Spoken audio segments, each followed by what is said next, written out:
Lafa vaovao afatanteraka kosa indray ekeny rehetra fa serana tsambo stratégique ny ao Tomasina ao ary ny lafiny toe-karena manokana no asiteny tokony notoizana ny fanotarana io serana tsambo eo tombony lehibe ho an'ny firenena indrindra ny fampidirany vola eo anivon'ny kitapom-bolam-panjakana ny fanohizana izany tetika asa izany raha ny fanazavana nentin'ny solombavambahoaka voafidy tao Tomasina. Mampirisika ny anohizana ny fantarana serana tsambony Tomasina amin'izao ireo solombavambahoaka voafitany amin'ny faritra eny.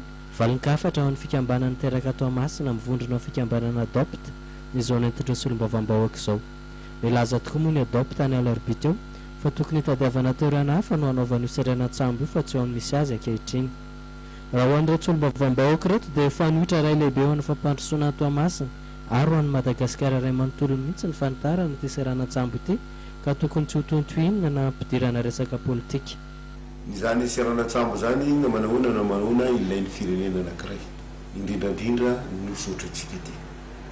Matoa ny vazaha tamin'ny andron'ny fanjanahantany raha misy zavatra voalohany natao mitety dia misy sambo sy ireo lalana chemin de fer ahafahana mampiditra mamoaka ny vokatra mampiditra ny zavatra rehetrarehetra importena.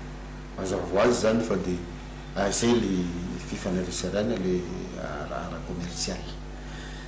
Amin'izao fotoana izao ny eritreritra ny anitatra an'io ny fotoanam-panjakana dia mazava ny antony satria mivoatra ny raharaha eran-tany.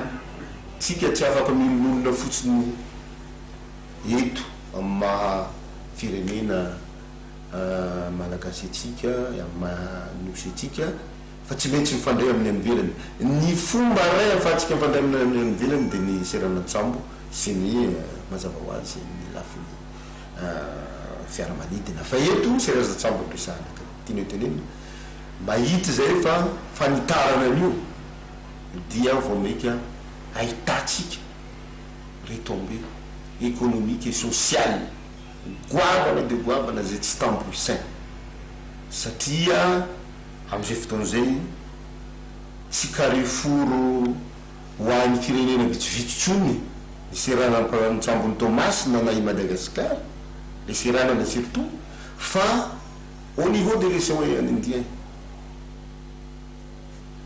eo amin'ny lafiny aty amin'ny Afrika amin'ny SADC ohatra tsika mpikambana feno anatin'io misy fifampireharana ara-barotra daholo zany amintsika amin'ireo firenena.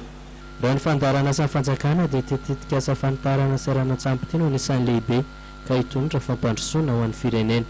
Heverina ho anisan'ny atao port d'éclatement ho an'ny faritra aty atsinanan'ny Afrika mantsy izy io.